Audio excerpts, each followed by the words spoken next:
আসলে আমরা মেয়েরা নিজেদের সম্মান বুঝে নিতে বড্ড দেরি করে ফেলি। বিয়ের আগে বারবার বিয়ের কথা, বয়স বেড়ে যাওয়ার কথা শুনেই নিয়েই ভাবি সত্যিই বিয়ে জীবনের অন্যতম লক্ষ্য, এবং সচ্ছল পরিবারের ছেলেকে বিয়ে করা আরোই বড় একটা উদ্দেশ্য সাধন। বিয়ের পর ভাবি এই সংসার আপন না করে নিলে আমার ঠাঁই হবে না।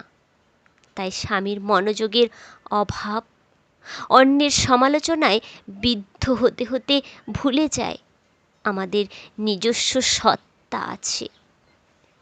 সমাজ আমাদের শিখিয়েছে একটা মেয়ের বিয়ের আগে ভালো মেয়ে, আর বিয়ের পর ভালো বৌমা হতে। অ্যাডজাস্ট করো, নিজের আগে অন্যের কথা ভাবো। নিজের সাথে হওয়া ছোট ছোট অন্যায়গুলোকে ইগনোর করে দাও, অন্যের জন্য ভাবা ভুলো না।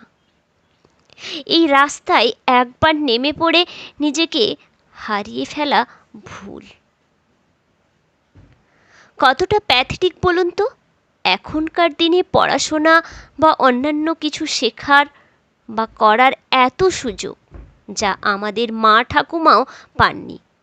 সেগুলো পেয়েও যখন একটা মেয়ের একমাত্র উদ্দেশ্য হয় বিয়ের পর স্বামীর ওপর নির্ভরশীল হয়ে জীবন কাটিয়ে দেওয়া, তাহলে এত অভিযোগ কেন?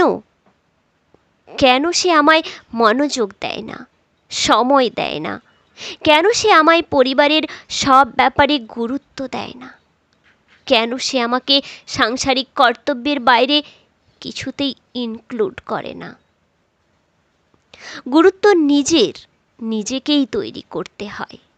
ঠিক স্বাধীনতা ও সম্মানিত হওয়ার অধিকার যেমন কেউ কাউকে দেয় না, এই সংসার অত্যন্ত কঠিন জায়গা। নিজেকে গড়ে তোলো। যে সময়টা আরেকটা মেয়েকে প্রতিযোগিতা ভেবে সংসারের তুচ্ছ জিনিসে মাথা ঘামিয়ে নষ্ট করছেন, সেটা নিজেকে দাও। নিজেকে ভালোবাসো। আয়নার সামনে দাঁড়িয়ে নিজেকে একবার জিজ্ঞেস করো, এই কি আমার জীবন?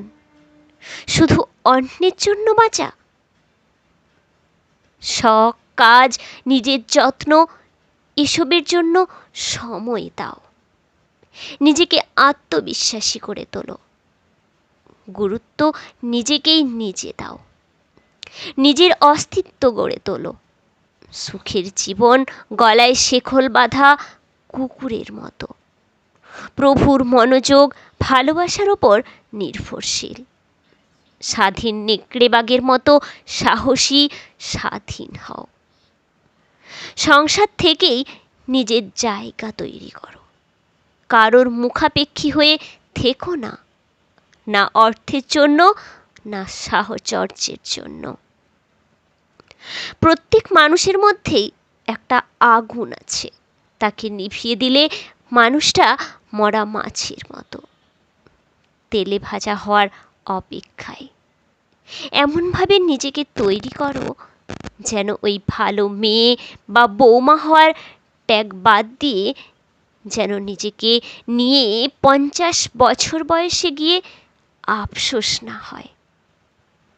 যেন আরেকটা মানুষ তোমায় পাত্তা দিল কি না, কিছু মানুষ তোমায় অত্যন্ত ভালো হওয়ার জন্য নোবেল পুরস্কার দিল কি না, তার অপেক্ষায় জীবন না কাটাতে হয়। কারণ নিজেকে একবার চিনে নিলে, একবার যোগ্য করে তুললে, সামনের রাস্তাটা কঠিন হলেও সম্মানের।